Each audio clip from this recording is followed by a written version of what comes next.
So it's been long enough, and there are things we need to talk about. Let's look at Transformers issue number 25 from Robert Kirkman and Dan Mora. And I know I just called out the two big names, but still, creative team check. Also, check out the artist with an S, Dan Mora and Jorge Corona. That's because we open up the book making a transition, almost a transfer of power from Jorge Corona to Dan Mora as the artist, where we find Megatron beat, battered, bruised, and on the losing end, dressing down the rest of the Decepticons for their failures in battle versus the Autobots. But surprise, surprise, he was only breaking them down so he can build them back up. And we all know this isn't the last we see of Megatron and the Decepticons. Then we flip over to Optimus and the Autobots helping to clean up Chicago after the big fight.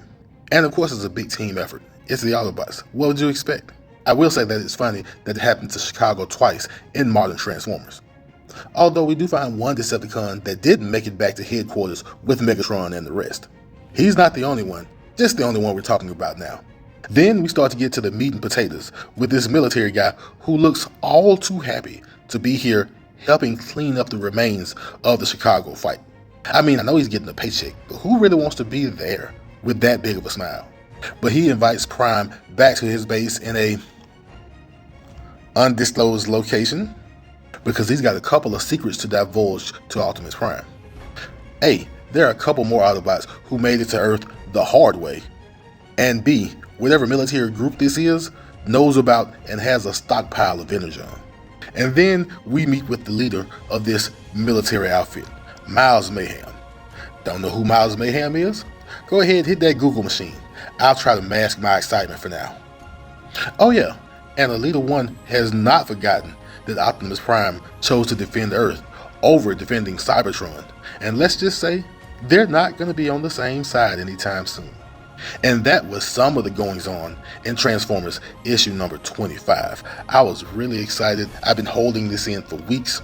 I can already tell that the writing and the direction for the book is going to be different from the first 24 issues, but it looks to be exciting at the same time.